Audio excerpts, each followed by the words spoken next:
A'udzu billahi minasyaitonir rajim. Bismillahirrahmanirrahim. Alhamdulillahirabbil alamin. Wassalatu wassalamu ala asyrafil anbiya'i wal mursalin wa ala alihi wa sahbihi ajma'in. Alhamdulillah summa alhamdulillah. Permulaan kalam diungkapkan dengan nama Allah Subhanahu wa taala yang Maha Pemurah lagi Maha Penyayang.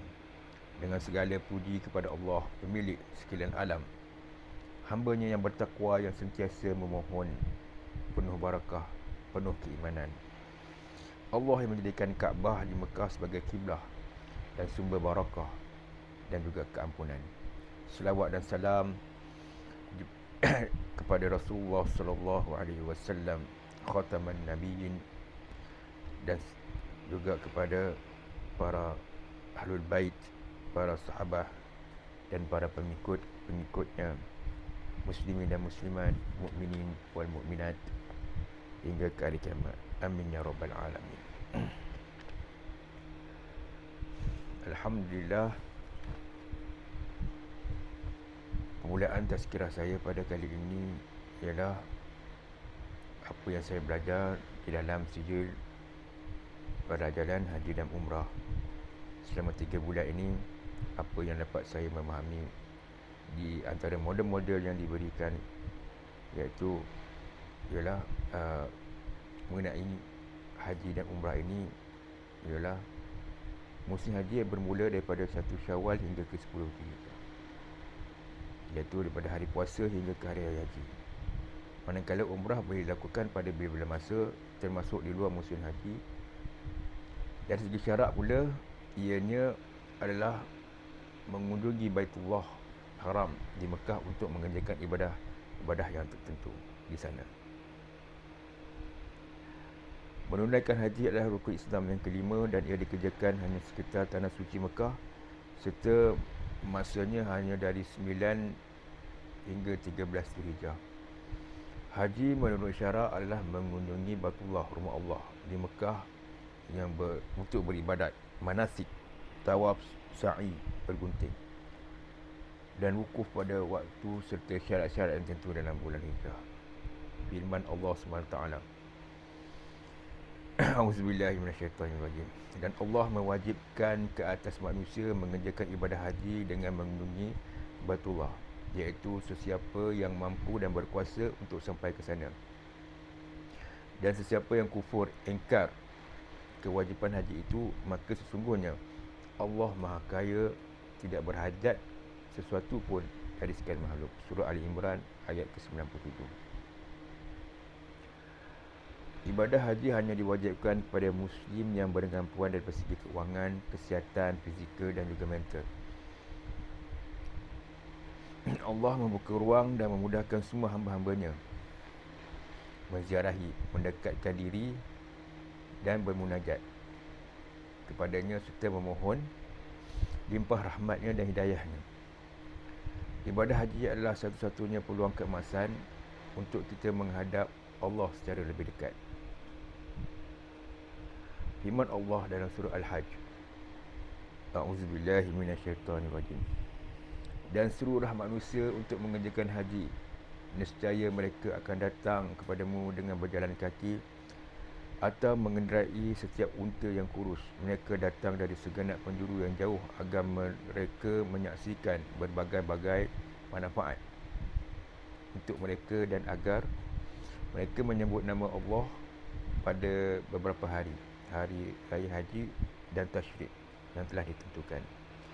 Pemergian ke kota Mekah atau Arafah bukan semata-mata perjalanan jasad, tetapi perjalanan rohani, iaitu perjalanan berserta ketulusan hati dan rohani ke arah menemui Allah Subhanahu wa taala, serta mengeratkan jalinan hubungan antara Allah sebagai Khalik, pencipta, yang menjadi alam sebagai makhluknya dan manusia sebagai khalifahnya. Firman Allah Subhanahu wa taala, A'udzubillahi minasyaitonirrajim. Dan sempurnakanlah ibadah haji dan umrah kerana Allah. Surah Al-Baqarah ayat 196. Haji dan umrah kedua-duanya hanya wajib sekali dalam seumur hidup dan sunat dikerjakan berulang-ulang kali. Perbezaan jelas antara kedua-duanya ialah haji hanya boleh dikerjakan dalam bulan haji, iaitu 1 Syawal hingga naik fajar hari 10 Zulhijjah. Allah menyediakan ganjaran cukup besar bagi sesiapa yang mengerjakan umrah dan haji pada bulan ini. Rasulullah SAW bersabda, dari satu umrah ke umrah berikutnya adalah penghapus semua kesalahan serta dosa yang berlaku keduanya. Haji yang mabrur yang dilakukan dengan ikhlas dan sempurna, itu tidak ada ganjarannya yang setimpal melainkan syurga. Hadis riwayat Bukhari dan Muslim.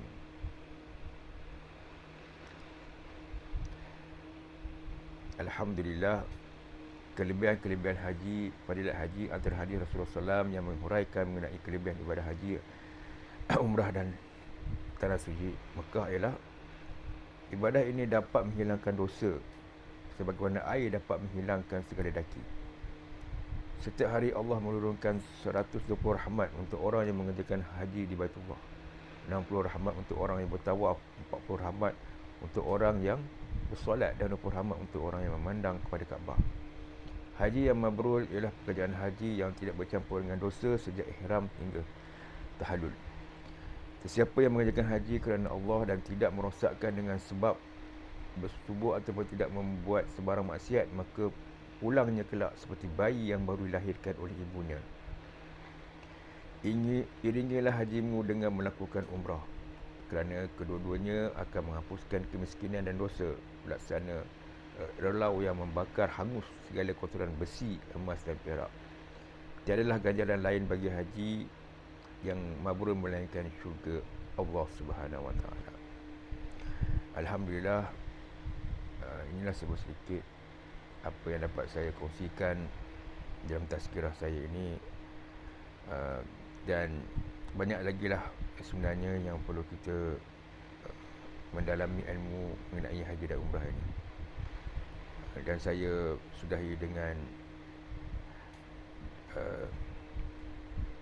kata-kata yang amat pentinglah kepada diri saya dan suruh umat Islam, bila kita menunaikan ibadah haji dan umrah ini, kita sebenarnya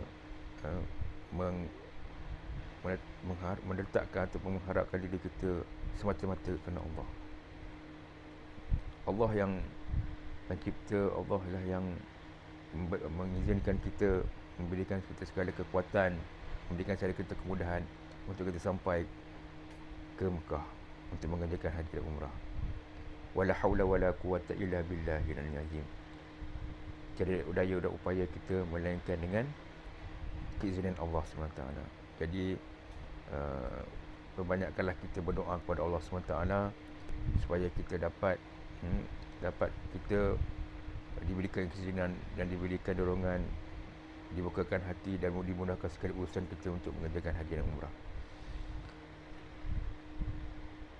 Alhamdulillah,